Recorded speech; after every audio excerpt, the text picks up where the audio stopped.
Hi. Okay, so ഇന്ന് വരെ ഞാൻ ഒരു കുക്കിംഗ് വീഡിയോ എടുത്തിട്ടില്ല. But simply I just thought ഒരു വീഡിയോ അങ്ങ് എടുത്തേക്കാമെന്ന്. സോ രാവിലെ ബാക്കി വന്നൊരു പുട്ടിനെ ഞാൻ ഉപ്പുമാവായിട്ട് കൺവേർട്ട് ചെയ്തതാണ് ഇപ്പം ഞാൻ എടുക്കാൻ പോകുന്നത്. സോ ഇത് ഒത്തിരി പേര് ചെയ്യുന്നുണ്ടായിരിക്കും, but this is my simple recipe. So let's start.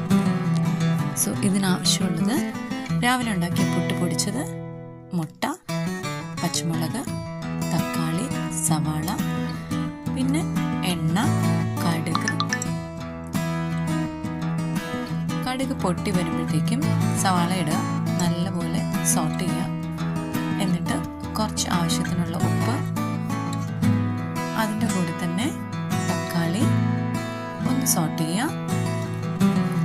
എന്നിട്ട് അരിഞ്ഞു വെച്ചിരിക്കുന്ന പച്ചമുളക് അരിട്ട് കൊടുക്കുക, മഞ്ഞൾപ്പൊടി, മുളക് പൊടി, കുറച്ച് ഗരം മസാല, ഇതെല്ലാം കൂടി ഇട്ട് നല്ലപോലെ സോട്ട് ചെയ്തിട്ട് ഒരുവിധം വാടി വരുമ്പോഴത്തേക്കും മുട്ട പൊട്ടിച്ചിട്ട് ചിക്കി എടുക്കുക.